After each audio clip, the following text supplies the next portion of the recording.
Hi everyone, this is Victoria from We Are the Music Makers, and today we are talking about how to create a scope and sequence for your elementary music room. As we look through our year as music teachers, it's helpful to think through how much time we can devote to one concept. These decisions are made and documented in a scope and sequence. Now, this is part of my long-range planning process. We started with a curriculum outline, then we went on to song lists, and now here we are at a scope and sequence. When you make your scope and sequence, you'll have some decisions to make about which concepts to prioritize, since you probably won't have time to cover everything as in-depth as you would like to. So keep in mind some of the questions that you asked during your curriculum outline, such as how long do you see your students, how long have you been teaching the students, and how in-depth to each concept do you want to go.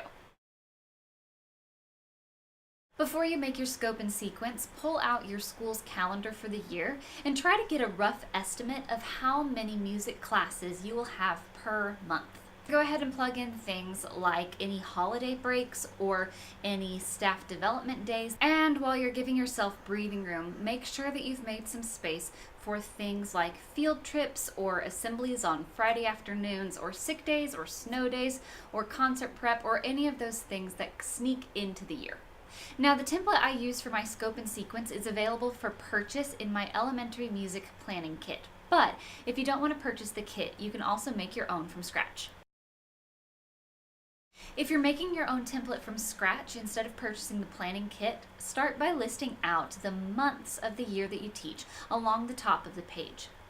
Then, along the left-hand side, write down all the concepts you want to cover for that particular grade level. Now, if you are a Kodály-inspired teacher, now is the time that you would put in your prepare, present, practice phases throughout the year.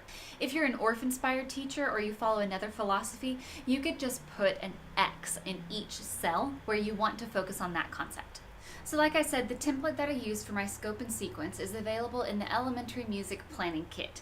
If you're interested in that, you can send me a message and I'll send you a link to get it for 40% off.